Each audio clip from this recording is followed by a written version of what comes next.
ஆமா, அந்த கூட்டணியை விட்டுட்டு ஏன் இந்த கூட்டணிக்கு மாறினீங்க? அவங்க விட இவங்க ஒரு சீட்டு கூட கொடுக்குறாங்கல்ல. ஓஹோ, ஒரு சீட்டுக்காக கொள்கையை விட்டுட்டீங்க. மறந்ததெல்லாம் ஞாபகப்படுத்தாதீங்க தம்பி. உங்களுக்கு ஓட்டு போட்ட மக்களையாவது ஞாபகம் வச்சிருக்கீங்களா? மறந்துட்டீங்க. அவங்க பெத்த பிள்ளைகளுக்கு உங்களை பேர் வைக்க சொல்லி சந்தோஷப்படுறாங்களே, அவங்கள மறந்துட்டீங்க.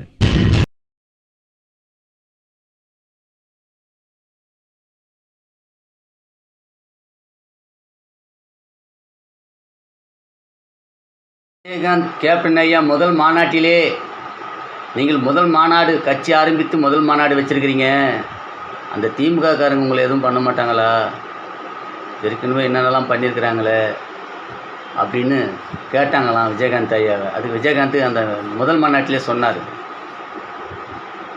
என்னை ஒன்றும் செய்ய முடியாது, ஒரே ஒரு விஷயத்தில் தான் செய்ய முடியும், பண்ண முடியும்.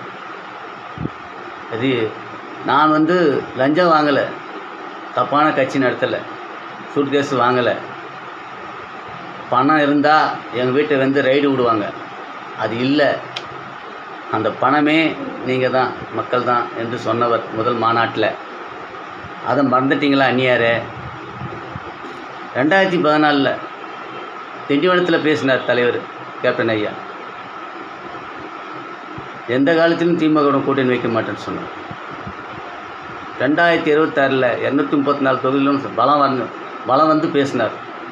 செஞ்சியில் பேசினார், பொன்முடியை தேங்காய் முடிய ஆகிடுவேன்னு சொன்னார்.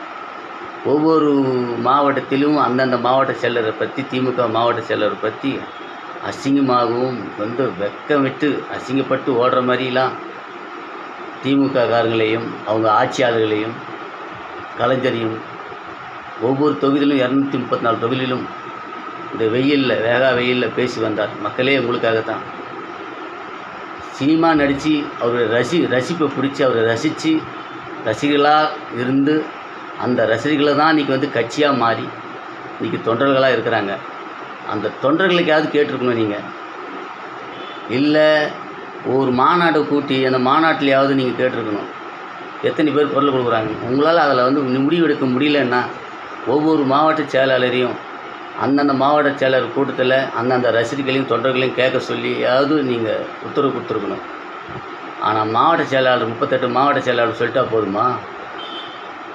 ஒவ்வொரு மாவட்டத்திலையும் உண்மையான ரசிகர்கள் தான் கட்சியாக மாறும்போது கட்சி தொண்டர்களாக மாறினார்கள்.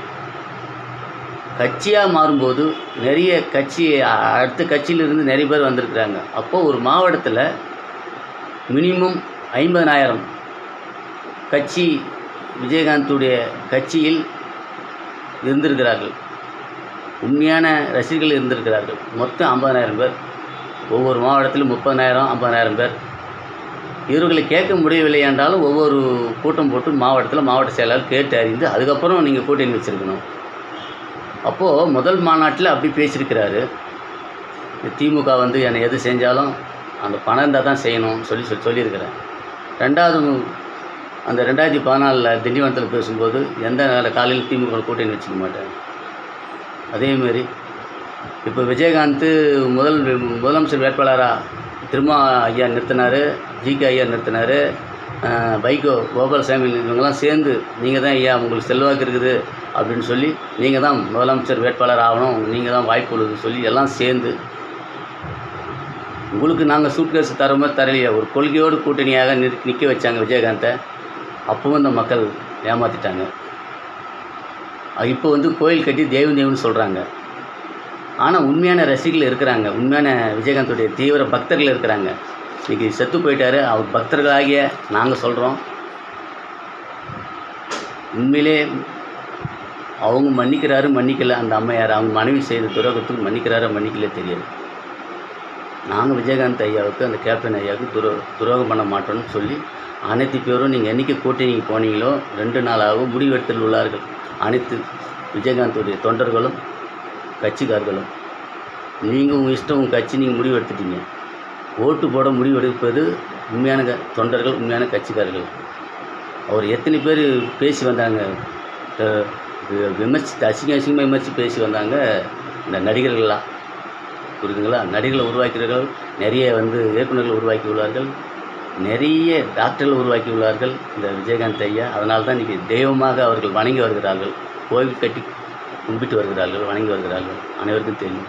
உண்மையான விஜயகாந்த் பக்தனாக இருந்தால், உண்மையான ரசிகனாக இருந்தால், அவருக்கு துரோகம் செய்யாமல் இருக்க வேண்டும் என்றால் யாருக்கு வேணாலும் போடுங்க ஓட்டு. அந்நியர் காட்டின இடத்திற்கு ஓட்டு போட வேண்டும் என்றால் அது உங்கள் விருப்பம். உண்மையான பக்தர்கள் இருந்தால் வேறு யாருக்கு வேணாலும் போடுங்கன்னு தான் சொல்கிறேன். இவருக்கு போடுங்கன்னு நான் சொல்லலை. எடப்பாடியார் கூட்டணிக்கு வர்றதாக இருந்தாங்க. உடனே சூட்கேஸ் வாங்காத ஒரு மனிதர், அவருக்கு எதிர்ப்பாக நீங்கள் சூட்கேஸ், அவர் எதிராக நீங்கள் சூட்கேஸ் வாங்கி உள்ளீர்கள் என்று மக்கள் தான் சொல்கிறாங்க, நாங்கள் சொல்லலை. பணமுமே வானான்னு சொன்ன மனிதர், ஆனால் பணத்துக்காக நீங்கள் போயிருக்கிறீங்க. நாங்கள் தப்பாக ஓட்டு போட்டாலும், நாங்கள் அவருக்கு துரோகம் செஞ்சாலும், சொந்த மனைவியும் சொந்த மக்களும் அவருடைய மக்களும் துரோகம் செய்யக்கூடாது. அப்படி தான் நடந்திருக்குது நான் நினைக்கிறேன். என்னுடைய கருத்து மக்களே, எடப்பாடியார் ஆட்சி மீண்டும் அமைந்தால், இந்த 5 வருஷம் திமுக ஆண்டது எப்படி இருந்தது, எத்தனை உயிர் போச்சு, எத்தனை பெண்கள், அதெல்லாம் தெரியும், நிறைய சொல்லலாம்.